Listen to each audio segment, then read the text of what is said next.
Jadi kita akan lihat bagaimana cara Bapak Herman buat fermentasi kotoran ternak. Dia tidak pernah melakukan proses bakar karena ada beberapa orang yang memberi pelatihan bahwa yang bakar itu hasilnya hanya sesaat, sedangkan yang menggunakan fermentasi seperti ini dia nanti akan tetap ada dalam tanah, tinggal ada penambahan. Jangan lupa like, comment, dan subscribe.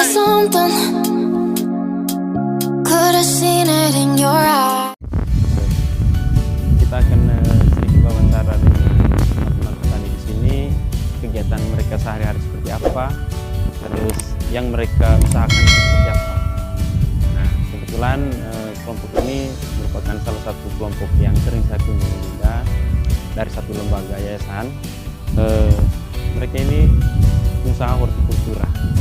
Untuk Manggarai, dari Ketang ini salah satu pasokan hasil hortikultura ke pasar untuk Seruteng, Sancar dengan Labuan Bajo. Nah, mengingat Labuan Bajo ini sering selalu dikunjungi oleh wisatawan, jadi tidak menutup kemungkinan mereka membutuhkan pasokan sayur, dan mereka juga sangat membutuhkan sayur-sayur segar. Kebetulan yang kita intervensi di sini, yang kita dampingi itu kelompok sayuran yang organik.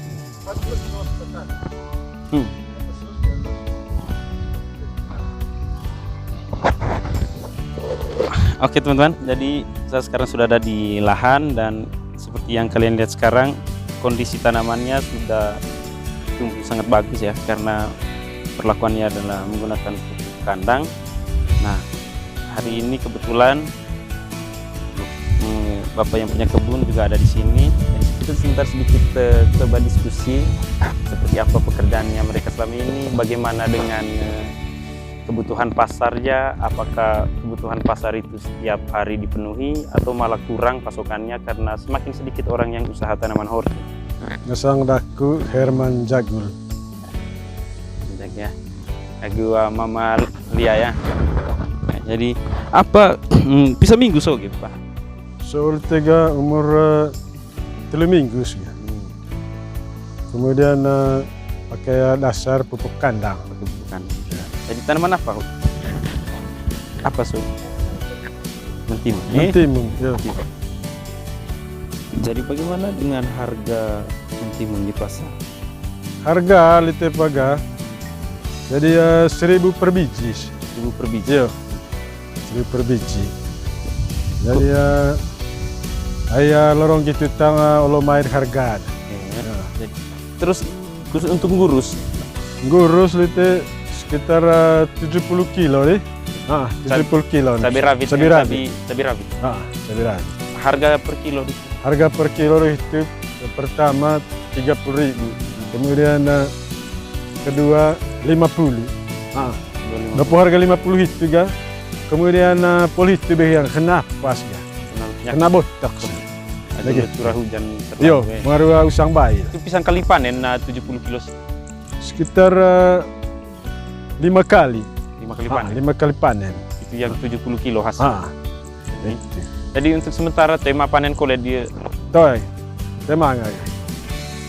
Tema bersipu udah lahir. tapi pikar gak di pasar Ruteng? Pasar Rute, pasar Labuan. Pasar Labuan Bajo. Masuk Labuan. Jadi untuk sementara harga yang paling dia itu antara pasar Ruteng ke Labuan Bajo. Labuan Bajo. Yo lawa lahana buncis kan.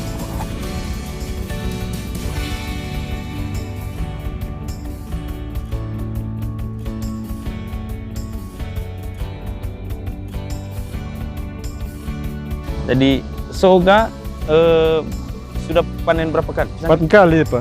4 kali panen. Bisa ada jumlah 160 kilo. 160 kilo. Iya. Harga per kilo? Harga ya pertama 7.000. Itu bayar 50 kilo. 7.000. Berarti paling 100 kilo, 100 kilo, 100 kilo 7.000 situ. Harga 7.000. Sisa harga Bayar bata telur ga itu 6.000. 6.000.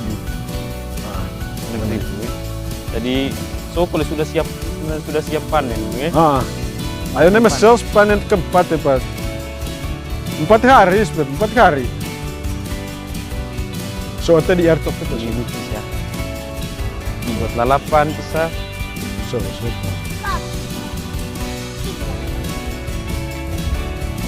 Senin tempat toga, manga ute, terus makule voja. Nah, so tara pilih ute dibanding voja. terpilih ke gelang. Gelang dapat share. Gitu.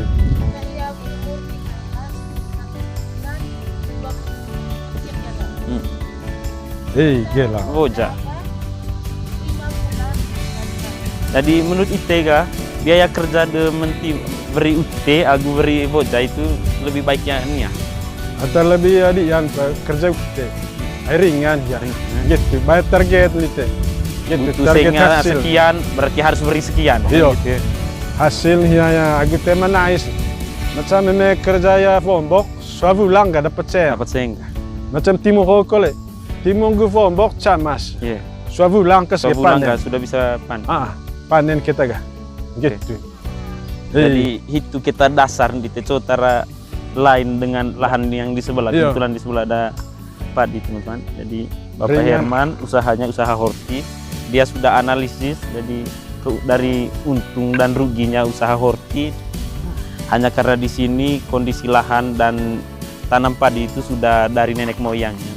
Hampir setiap orang usaha padi. Sedangkan hanya sebagian orang saja yang membuat analisa bahwa usaha padi sesungguhnya lebih banyak buang di modal. Terus kita juga tidak bisa taksirkan dia punya hasilnya berapa.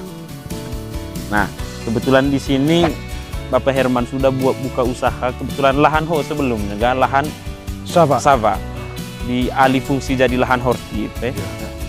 Jadi seperti itu teman-teman ya. Jadi Bapak Herman mulai usaha horti ini berdasarkan analisa. Jadi sebelumnya lahan ini juga ditanami padi, terus dibuat analisis, ternyata lebih banyak ke ruginya.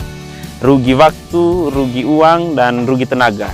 Nah, mereka sudah mulai dengan tanaman horti, berdasarkan juga analisis. Menurut mereka bahkan bisa beli beras berlipat kali lipat dari hasil tanaman horti. Nah, kebetulan ini hanya sebagian dari usahanya. Kita akan ke belakang apa saja usaha dari Bapak Herman selain dari horti. Usaha dari Bapak Herman juga tidak luput dari ketersediaan pupuk sesungguhnya teman-teman ya. Jadi Bapak Herman usaha kambing ini bukan untuk dijual kambing, tapi fesesnya yang dimanfaatkan untuk dijadikan pupuk. Nah, jadi kendala kenapa setiap orang yang mau usaha horti di Manggarai sesungguhnya kendalanya adalah karena ketersediaan pupuk yang kurang. Nah, ini Bapak Herman mulai dengan pengembangbiakan kambing. Fungsinya yang pertama itu untuk pengadaan pupuk. Jadi kita akan lihat bagaimana cara Bapak Herman buat fermentasi kotoran ternak.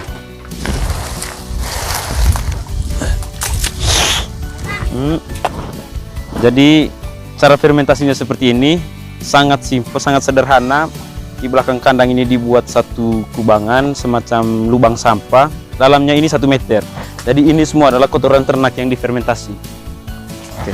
Jadi kapan saja Bapak Herman mulai dengan budidaya, dia bisa manfaatkan kotoran ternak yang sudah difermentasi.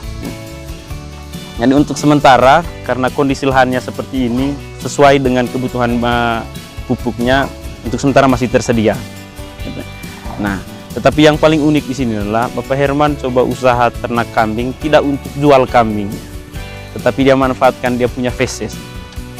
Nah, ini kondisinya memang masih sangat sederhana kandangnya, karena untuk sementara Bapak Herman usahanya juga masih sedikit.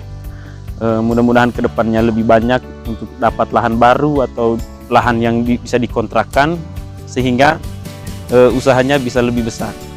Nah, ini yang saya bilang tadi sistemnya berkelanjutannya teman-teman ya. Jadi ada yang sudah panen, ada yang umurnya 3 minggu, ada yang 2 minggu, ada yang sudah panen malah. Nah, jadi siklus ini yang membuat Bapak Herman tidak pernah berhenti untuk menghasilkan tanaman horti. Jadi ada lahan yang sudah siap ditanam, ada yang sudah ditanam dan karena ketersediaan pupuk tadi.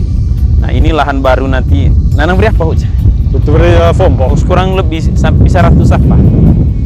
100 pohon. Seolah ada sekitar 1000 lebih.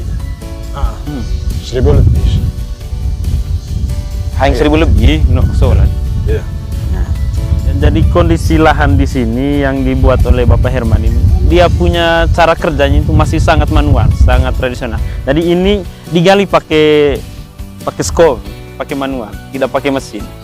Nah, mudah-mudahan apa yang kita buat hari ini dalam bentuk dokumenter, pemerintah juga bisa lihat bahwa usaha-usaha seperti ini memang agak jarang dibuat di Manggarai. Hanya sebagian orang saja yang menganggap pertanian itu tidak menghasilkan uang. Jadi setiap orang yang mau kau sekolah pertanian, dia tidak akan turun ke lahan lagi untuk ke usaha horti. Nah, kebetulan Bapak Herman sudah mulai seperti ini. Harapannya Bapak Herman ke depannya adalah pemerintah juga bisa mengalokasikan alat untuk misalnya kultivator untuk pengolahan lahan. Terus untuk pupuk mungkin tidak terlalu menjadi hal yang membuat Bapak Herman berhenti untuk usaha.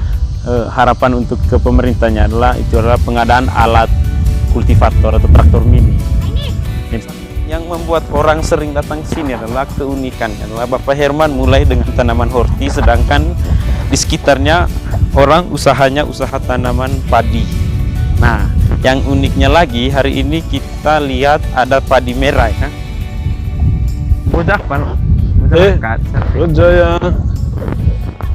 Ndere yang hiyo cepet bocah. Tuh bocah lakap. Oke.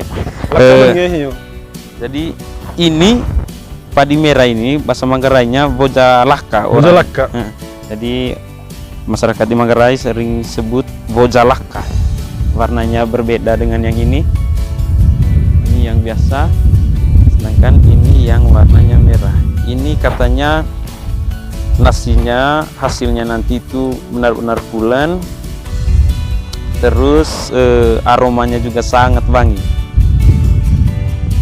Dan dijual di pasar juga pasti harganya berbeda dengan yang padi biasa. Beda ya. Harga kiloannya.